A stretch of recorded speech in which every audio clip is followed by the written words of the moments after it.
જય માતાજી મિત્રો, શ્રી કિચનમાં આપનું સ્વાગત છે। આજે આપણે બનાવવાના છીએ અડદની દાળ।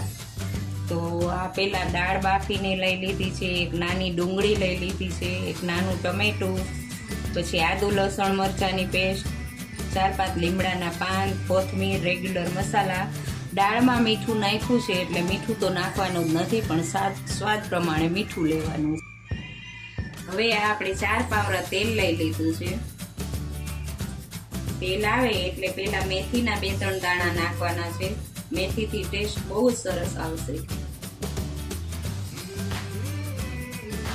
જો હવે આ મેથી સારી રીતે ગરમ થઈ ગઈ છે, તતડી ગઈ છે, એટલે એમાં નાખશું અડધી ચમચી રાઈ, અડધી ચમચી જીરું,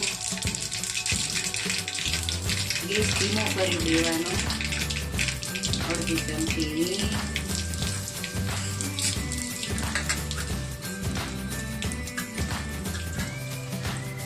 મીઠા લીમડાના પાન, પછી પેલા ડુંગળી નાખી દેવાની,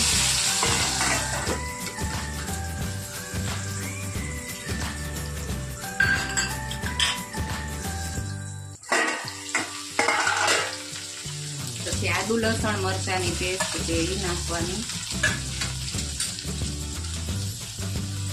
અડધી ચમચી હળદર નાખવાની।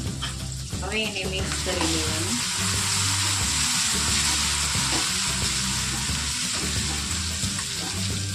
હવે આપણે ટમેટા લીધા છે નાખી દેવાના,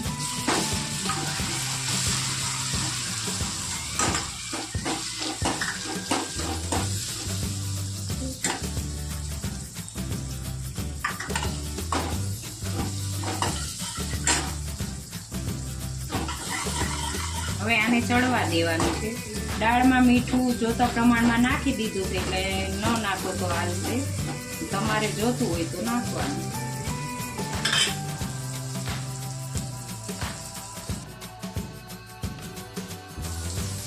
જો હવે ટમેટા ડુંગળી સારી રીતે ચડી ગયા છે, તો એમાં નાખશું આપણે લસણવાળી ચટણી નાખવાની છે, 1 ચમચી લસણવાળી ચટણી। અત્યારે બહુ તીખું ન બનાવી તો ચાલે, ગરમી બહુ છે। હવે એને મિક્સ કરી લેવાનું।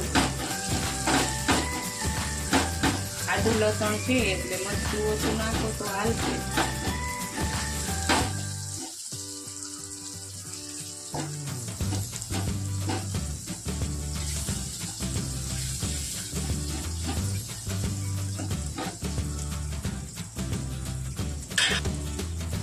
એક ચમચી ધાણા જીરું નાખવાનું, પાછું મિક્સ કરી લેવાનું એને।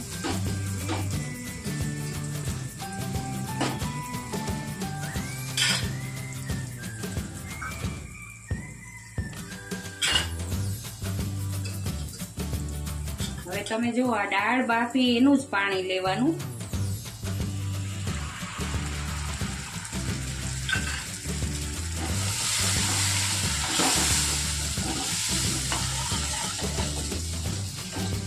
બહુ પાણી જેવી નથી બનાવવાની। હવે આ બાફેલી દાળ નાખી દેવાની,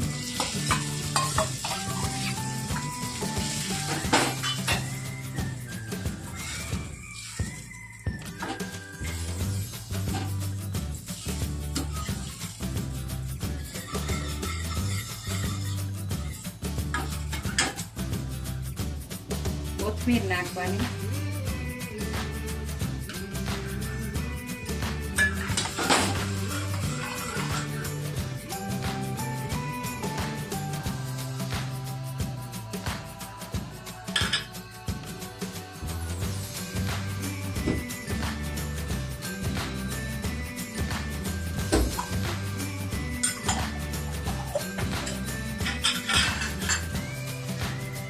થોડીક ઉકળે એટલે ગેસ બંધ કરી દેવાનો।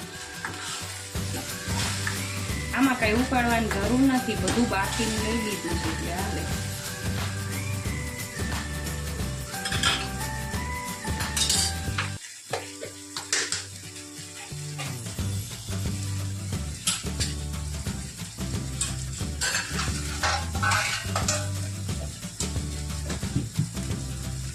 જો તમે હવે આ તેલ ઉપર આવી ગયું છે એટલે ગેસ બંધ કરી દેવાનો। જો તમને આ મારો વિડીયો ગમ્યો હોય તો લાઈક શેર ને સબસ્ક્રાઈબ કરવાનું ભૂલતા નહીં.